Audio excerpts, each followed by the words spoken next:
Mến chào toàn thể quý vị và các bạn đến với bản tin giá cả thị trường chăn nuôi ngày mùng 6 tháng 3 năm 2023 của Dr. Vet cùng Chăn nuôi Việt Nam phát triển. Mở đầu tuần mới, giá heo hơi châu Á giữ ở mức bình ổn không có nhiều biến động. Giá heo hơi Trung Quốc tăng nhẹ, bình quân ở mức 15,83 tệ, tương đương khoảng 54.400 đồng trên 1 kg. Cũng trên đà tăng giá, Indonesia tăng 2.500 rupiah lên giá 56.700 rupiah trên 1 kg, tương đương khoảng 87.900 đồng trên 1 kg. Giữ ở mức bình ổn, giá heo hơi ở thị trường Thái Lan, Lào, Campuchia đang đi ngang, không có nhiều biến động. Giá heo Thái Lan đang dao động ở mức 80.000 đến 83.333 baht trên 1 kg, tương đương 55.600 đến 57.900 đồng trên 1 kg. Giá heo hơi tại Lào giữ ở mức 47.000 kíp, tương đương 65.800 đồng trên 1 kg. Giá heo hơi tại Campuchia giữ ở mức 8.250 ria, tương đương 48.300 đồng trên 1 kg. Giá heo hơi châu Âu giảm nhẹ, tại Mỹ, giá heo hơi giảm 201 đô, giữ ở mức 30.500 đồng trên 1 kg. Giá heo con có nhiều biến động trái chiều ở một số nơi trên thế giới. Heo con biểu 7 kg tại Trung Quốc có dấu hiệu tăng nhẹ, giữ ở mức 880.000 đồng trên một con. Khối EU giá heo giống tăng nhẹ, giữ ở mức 2.010.000 đồng trên một con. Trong khi đó, giá heo giống tại Thái Lan có dấu hiệu giảm nhẹ, giữ ở mức 1.250.000 đến 1.530.000 đồng trên một con theo biểu cân. Giá heo hơi trong nước hôm nay không có sự thay đổi. Giá thịt heo giảm, người tiêu dùng có được những bữa ăn rẻ hơn, còn người chăn nuôi cũng cần cân đối bài toán chăn nuôi để có lợi nhuận. Giá heo hơi hôm nay, tại miền Bắc quanh mốc trung bình 48.000 đồng trên 1 kg. Thị trường heo hơi tại miền Bắc đồng loạt đi ngang trên diện rộng. Theo đó, mức giá thấp nhất khu vực là 48.000 đồng trên 1 kg tiếp tục được ghi nhận tại các tỉnh Bắc Giang, Yên Bái, Lào Cai, Phú Thọ, Vĩnh Phúc và Tuyên Quang. Heo hơi tại các tỉnh thành còn lại vẫn được giao dịch với giá 49.000 đồng trên 1 kg. Giá heo hơi hôm nay tại miền Bắc trong khoảng 48.000, 49.000 đồng trên 1 kg. Giá heo hơi hôm nay tại miền Trung, Tây Nguyên thấp nhất 47.000 đồng trên 1 kg.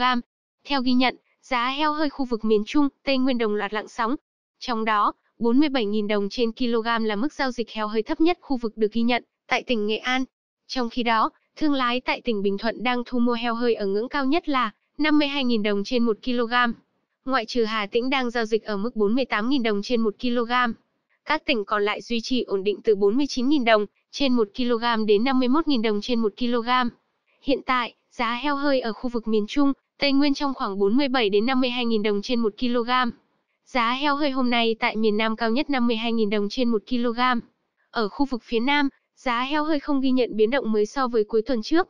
Cụ thể, heo hơi tại hai tỉnh Bạc Liêu và Cà Mau vẫn đang được thương lái thu mua với giá cao nhất khu vực là 52.000 đồng trên 1 kg.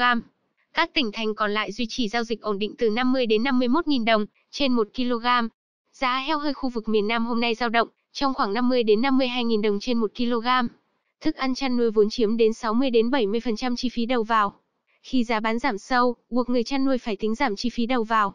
Bộ Nông nghiệp và Phát triển Nông thôn khuyến cáo người nuôi chủ động tìm nguồn thức ăn chăn nuôi trong nước để giảm chi phí do thức ăn nhập khẩu tăng cao. Theo VTV, ông Tống Xuân Trinh, Phó Cục trưởng Cục Chăn nuôi, Bộ Nông nghiệp và Phát triển Nông thôn cho biết, liên quan đến vấn đề sử dụng thức ăn chăn nuôi, sử dụng các nguyên liệu nhập khẩu phải làm sao tăng cường tỷ lệ nội địa hóa lên. Vấn đề thứ hai là phải tổ chức các chuỗi liên kết sản xuất, đứng đầu là các doanh nghiệp để có thể khép kín chuỗi giá trị, từ sản xuất thức ăn chăn nuôi cho đến giết mổ. Nhìn chung, giá heo hơi hôm nay ổn định. Hiện tại, giá khảo sát ở các tỉnh thành dao động trong khoảng 47 đến 52.000 đồng trên 1 kg. Giá gà trắng hôm nay ngày mùng 6 tháng 3 năm 2023 giảm nhẹ ở cả ba miền Bắc Trung Nam.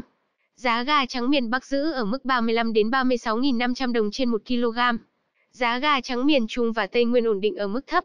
Giá tại Nha Trang, Lâm Đồng giữ ở mức 29 đến 30.000 đồng trên 1 kg.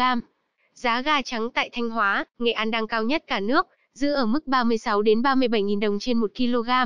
Giá gà trắng tại miền Nam giảm nhẹ, giữ ở mức 24 đến 25.000 đồng trên 1 kg. Giá gà màu ngắn ngày trong nước trong phiên đầu tuần cũng ổn định và không có nhiều biến động. Gà ta lai CP giữ ở mức 33 đến 36.000 đồng trên 1 kg ở miền Bắc và miền Trung. Riêng ở miền Nam, giá gà ta lai CP đang cao nhất trong cả nước, ở mức 35 đến 38.000 đồng trên 1 kg. Có nhiều khởi sắc nhất đó chính là giá vịt trên cả nước đang có chiều hướng tăng nhẹ. Giá vịt Gzimao ở miền Tây đang cao nhất cả nước, với giá 45 đến 46.000 đồng trên 1 kg. Giá vịt Super ở miền Bắc đang ở mức giá 37 đến 38.000 đồng trên 1 kg.